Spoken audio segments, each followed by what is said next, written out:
Hey Laughter Tribe, welcome back to my channel, and if you're new, welcome, welcome, welcome. My name is Crystal Laughter, author, mentor, and mother of 7. Today, I'm going to talk about financial stability and why it's important for people after experiencing a toxic relationship. For me, I stayed, and other people stay in toxic relationships for a long time because they fear, not having that financial stability. So that toxic person may have been the sole breadwinner in that family, or maybe they brought a lot to the table financially. And for women, we want security. We want security. We want to know what we're provided for, we're protected, even if it's not an emotional way, even if it's just financial. It still means something to us. And so first, I just want to say that there's nothing wrong with you for wanting financial stability for yourself. And there's nothing wrong with you for wanting someone to provide that for you. That's natural.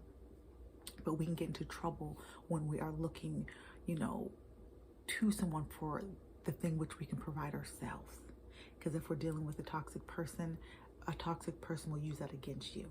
If they know that you need them, that you're relying on them and depending on them, where a healthy person would feel pride and, honor that and be like, wow, they trust me. A toxic person is going to be like, okay, man, they trust me. They need me. Okay, I'm going to do this. I'm going to cheat on them. I'm going to lie. I'm going to do this because they need me. So that means I can do whatever I want to, and they're still going to be there.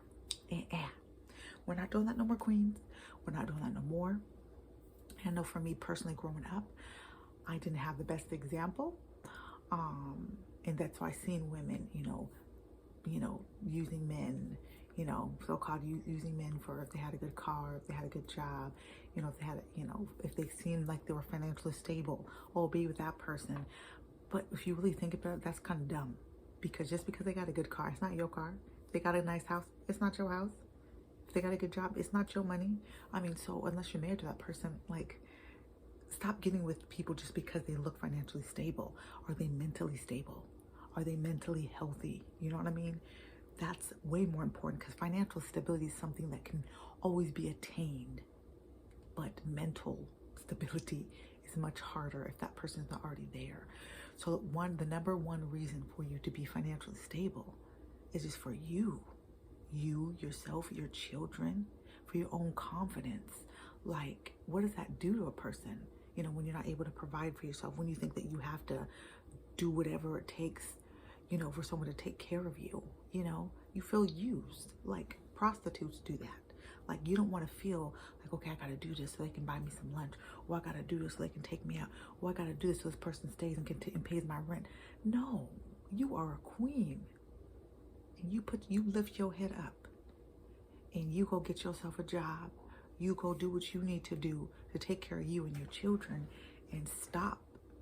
If you were taught that, if you have those negative examples in your family, in your life, where you felt like you needed to use a man or seek after a man because of this, there's a way to do it that's healthy, and there's a way to do it that's negative too, that can get you in a very bad situation. So I want you to first create financial stability for yourself, so that you can have your own self-confidence, so you don't put yourself in a situation again to be relying on a man and needing a man. And if a man thinks that you want to use him for finances, it's not a good start to a relationship. I've seen people do that my whole life, friends and family. It has never turned out well.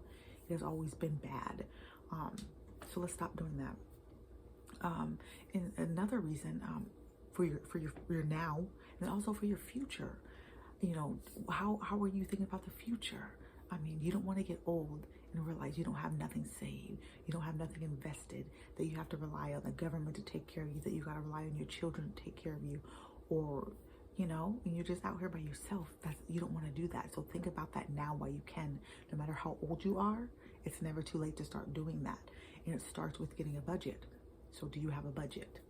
Do you have a list of all of your bills, all your expenses? Do you know what you have left over at the month?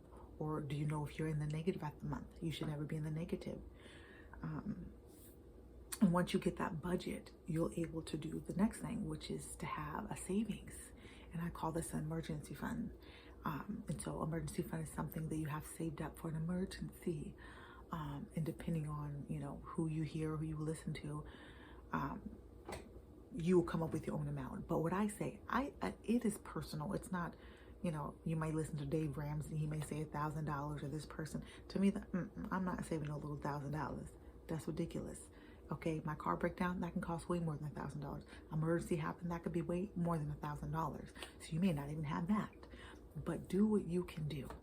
If your car broke down, if something, you needed something, if your kids needed something, so you don't have to be depending on people.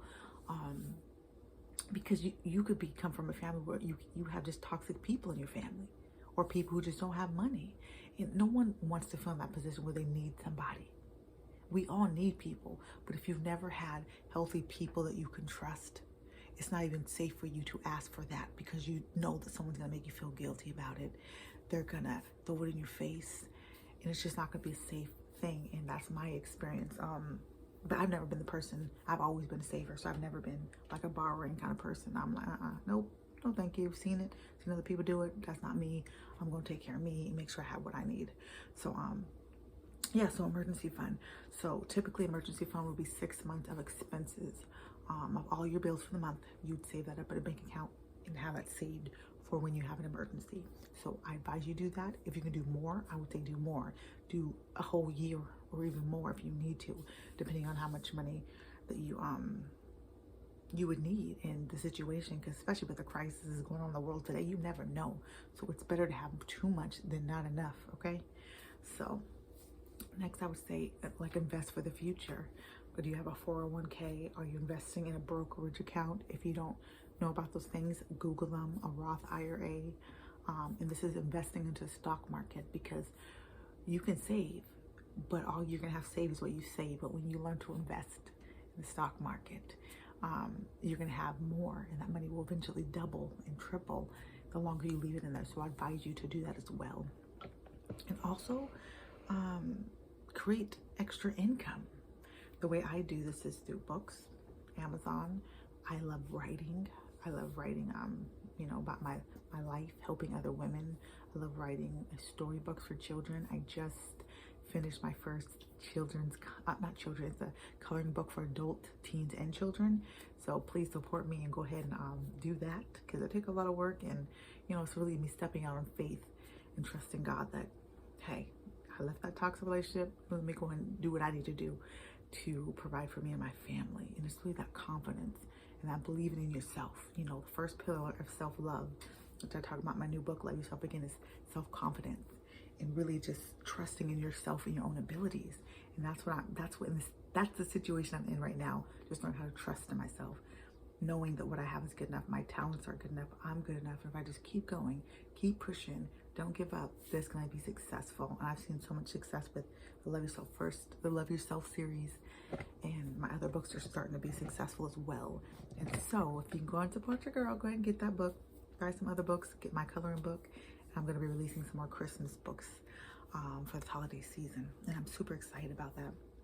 But those are just a few ways to create financial stability for yourself. Financial stability is very important. It's just as important as your physical health, because if you don't have money, you can't live, you can't take care of your children, and you're going to feel insecure, and you're going to feel desperate. And if you've been in that mindset that, hey, let me go get with a man just because he has money, like a YouTuber that I follow says, let their character be their currency, which means let a person's character, be of value more than money, because money comes and goes, but character is what lasts. Character is what gonna make that, I can't even say it right, is what's gonna make that person loyal, faithful, committed, and stay in that relationship with you and not leave you, not be treating you dirty, not be narcissistic. So a character is way more important than money. So y'all, I hope you enjoyed that video. Give it a thumbs up, because I'm trying some new stuff, and I hope you guys like this. Give me very specific videos, because I've been like so busy doing stuff. I'm like, okay, what should I talk about? So if you have a very specific video, very specific question I can answer, that would be great.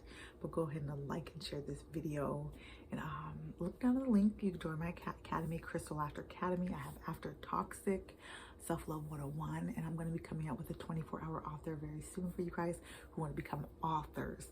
So I'm looking forward to that. Go and get the book, the coloring book, like I said before. And I love you guys, and I'll see you in the next video. Love yourself again. Love yourself again. Love yourself again. I know you played the fool. I played it too. Love yourself again. The kids are asleep. I gotta go. I know I sung the last part wrong, but it's all right. See you in the next video.